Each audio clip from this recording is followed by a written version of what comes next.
हे बेटा बेटियों, आपके जो भी सद्गुरु हैं, इन सद्गुरुओं से भिन्नता ना समझें। ये आत्मज्ञानी सद्गुरु शरीर से अलग अलग होते हैं, लेकिन आत्मा से एक ही होते हैं। अपना पूजन पद्धति बदलो और सब कुछ पाओ। आपका ज्ञानोदय होगा, आपका भाग्योदय होगा। आपके भाग्य की कल्पना कोई नहीं कर सकता। अनिष्ट नहीं होगा आपके साथ। जहाँ भी आप जाओ, अपने सद्गुरु के साथ जाओ, और जहाँ पर भी जिस देवता से आप आराधना करोगे उनसे बोलो कि मेरे सद्गुरु और आप में कोई भिन्नता नहीं है। आपकी करुणा के कारण, आपके आशीर्वाद के कारण ही मैं यहाँ आया हूँ। हे देवा, आप मेरे देव और मेरे सद्गुरु से भिन्न नहीं है, इसलिए मेरी आराधना स्वीकार करो और मेरी गुरु भक्ति में भक्ति और प्रेम की तीव्रता बढ़ा दो, ताकि मैं अपने लोक और परलोक को सुधार सकूं। हे बेटा बेटियों, सद्गुरु माता के ध्यान पूर्वक कथाएं सुनी। 16वें अध्याय की कथाएं प्रारंभ। आपने पुंडलिक की कथा सुनी, जो महाराज बन गए गजानन महाराज के कारण। एक साधारण सा बच्चा, अनन्य प्रेमी। 2 कथा सुन चुके आपने। एक वारी की कथा सुने आपने। प्राण भले ही चले जाए, लेकिन वारी पूरी करके, और प्लेग रोग से ग्रसित था। प्लेग तुरंत गजानन महाराज ने ठीक किया और आलिंगन किया और सारी बीमारी उसकी दूर कर दी और उसकी वारी पूरी करी, क्योंकि उसका बारी ही धन था। और दूसरी कथा में भागाबाई ठाकुराइन, जो दाम्भिक थी, जो केवल शिष्यों को बनाने का काम करती थी, एक अन्य सद्गुरु का शिष्य उन्हें बनाना चाहती थी, पर उसे सफलता हासिल नहीं हुई, क्योंकि सफलता हासिल उसे हो ही नहीं सकती। जहाँ आत्मज्ञानी सद्गुरु की कृपा अपने भक्तों पर हो जाती है, वहाँ पर किसी की चाल नहीं चलती, ना वहाँ जादू टोना टोटका कुछ नहीं चलता। जहाँ सद्गुरु का मणि विराजमान है, जहाँ सद्गुरु का मणि चमकता है, वहाँ भाग्य चमकते हैं।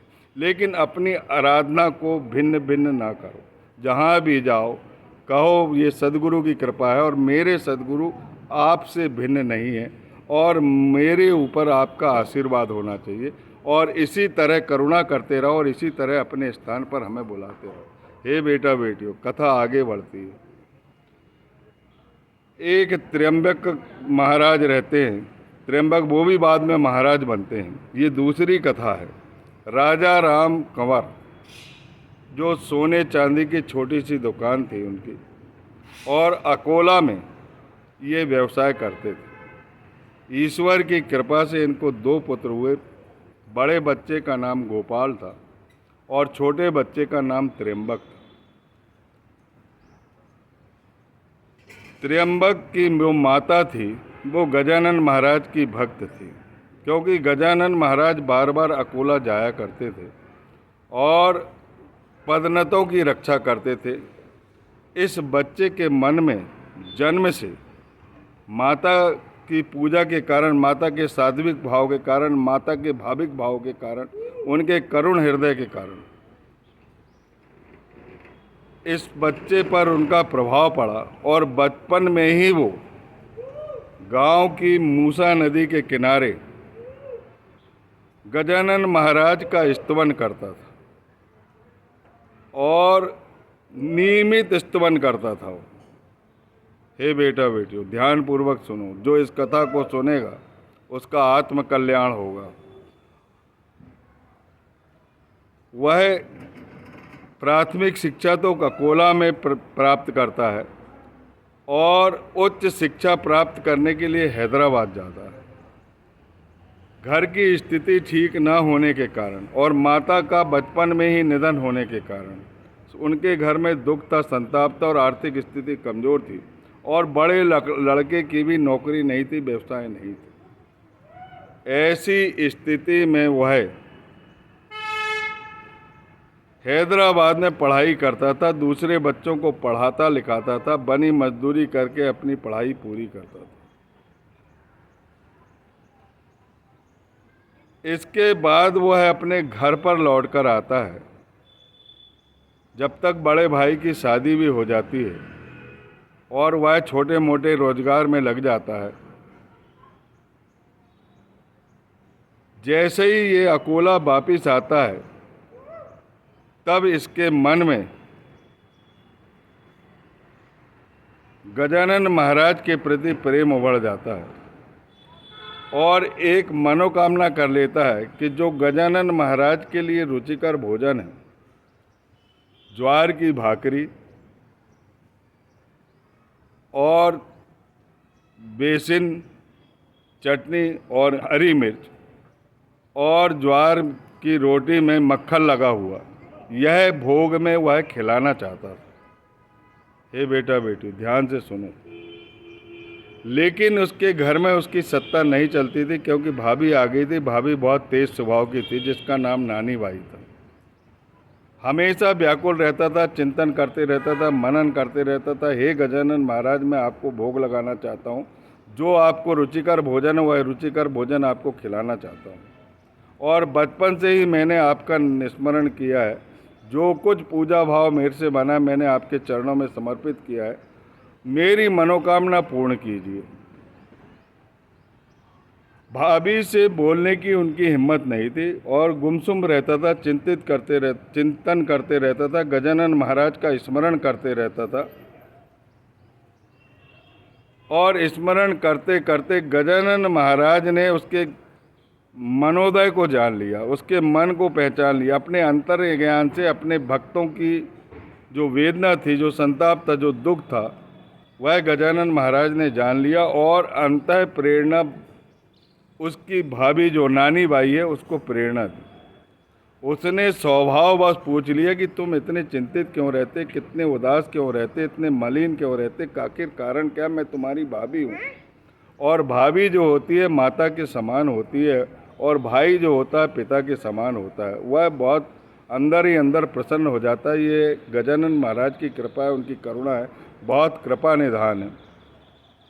फिर वो बोलता है कि ऐसी कोई बात नहीं है, लेकिन भाभी इस बार छोड़ती नहीं। तुम बताओ, तुम अब बड़े हो गए हो, तुम्हारे मन की बात बताओ। मन की बात बताना चाहिए, माता से कहना चाहिए। लेकिन वह कुछ नहीं कह पाता। इसके बाद उसकी मलिन अवस्था बढ़ती जाती है। फिर भाभी आकर पूछती है कि आज तो तुमको बताना ही पड़ेगा। तब वह कहता है कि मेरे मन में जो बात है वो पूरी संभव नहीं।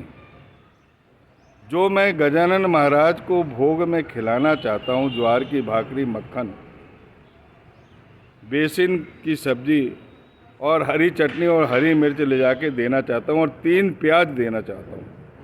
ये मैंने बहुत दिन से इच्छा की, लेकिन मेरी मनोकामना पूर्ण नहीं हो रही और आपसे बोलने की हिम्मत नहीं कर रहा हूँ, क्योंकि मैं एक बेरोजगार आदमी हूँ और आपके पास रहता हूँ और मैं इस समय भार तुल्य हूँ। तब उनने हंसकर बोली कि नहीं नहीं, ऐसा नहीं, तुम मेरे देवर हो, मेरे पुत्र के समान हो। भाई पिता के समान होता है और भाभी जो है माता के समान होती है। तुम चिंता ना करो, जो जो चीज़ बनानी अपने घर में गजानन महाराज की कृपा से सब कुछ मैं अभी बनाई देती और वो बना के तैयार कर देती। और उनसे बोलती है कि दोपहर की 12 बजे की गाड़ी में बैठ जाओ, गाड़ी का टाइम हो चुका। लेकिन वो अपने बड़े भाई से आशीर्वाद लेने के लिए थोड़ा सा विलम्ब हो जाता है और गाड़ी चूक जाती है। और जैसे ही गाड़ी चूकती है तो विलाप करने लगता है, कहने लगता है कि कौवा को मानसरोवर कैसे मिल सकता है।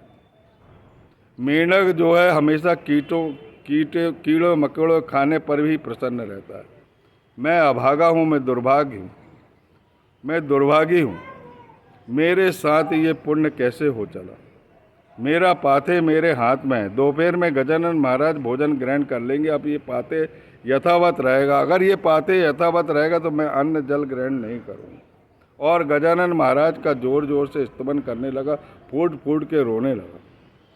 गजानन महाराज ने उसके मन हृदय को जान लिया, उसकी मन की स्थिति को जान लिया। गजानन महाराज को वहाँ पर दोपहर में जो भोग लग रहा था वो भोग को स्वीकार नहीं कर रहे थे, एक तरफ रखते जाते। लोग उदास हो गए शेगांव के कि आज गजानन महाराज भोग क्यों नहीं स्वीकार कर रहे।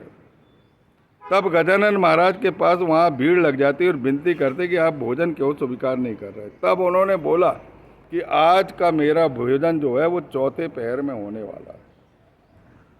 मैं आज भोजन चौथे पहर में ही करूँगा, आपको अपनी थाली ले जाना है तो ले जा ली। जिस प्रकार भगवान कृष्ण ने शाही भोजन का त्याग करके विदुर के यहाँ कुल्थी और गरीब के यहाँ कुल्थी और रोटी खाई और सब्जी खाई और गरीब के यहाँ का भोजन स्वीकार किया, उसी प्रकार का यहाँ पर हुआ। जहाँ प्रेम रहता है वही भोजन स्वीकार करते। बहुत सी शाही थाली आई थी, स्वादिष्ट व्यंजन आए थे, नाना प्रकार के व्यंजन गजानन महाराज को परोसे गए, लेकिन गजानन महाराज ने एक कोर भी नहीं खाया, सारी थालियाँ एक तरफ रख दी और ये विलाप करता हुआ दूसरी गाड़ी से चौथे पहर में पहुंचता है। और जैसे ही पहुंचता है गजानन महाराज खड़े हो जाते, हे त्रिंबक, तुम्हारी भी ये क्या रीति, कब से मैं भूखा बैठा हूँ, देखो ये कितनी थालियाँ पड़ी हैं, मैंने भोजन का एक गिलास भी ग्रहण नहीं करा। मैं तेरे प्रेम भाव के कारण, कब से तूने मन्नत की थी, मनौती की थी, उस मन्नत को पूरा करने के लिए मैं व्याकुल था। और उससे थाली लेते और उस भोजन को ग्रहण करते। हे बेटा, जो इस कथा को सुनेगा उसकी सभी मनोकामना पूर्ण होगी, उसके भाग्योदय होगा, उसका ज्ञानोदय होगा, वहाँ कलेश की समाप्ति होगी। और जो आदमी राजनीति में है वो मंत्री पद पर जाएगा, जो नौकरी करना चाहता है वो नौकरी पे जाएगा, और जो जिस क्षेत्र में उन्नति चाहता है उसकी मनोकामना पूरी होगी इस कथा से। और जो इस कथा को सुनेगा, आत्मसात करेगा, गजानन महाराज वहाँ पर विराज जाएंगे और जो भी उनके गुरुजी हैं इस कथा से वो अप्रसन्न नहीं होंगे, बल्कि बहुत प्रसन्नता होगी और उनकी कृपा आप पर होगी। इसीलिए इस कथा को प्रेम पूर्वक सुनो और अपना कल्याण करो। बोलिए सर्वसमर्थ गजानन गुरु महाराज की जय।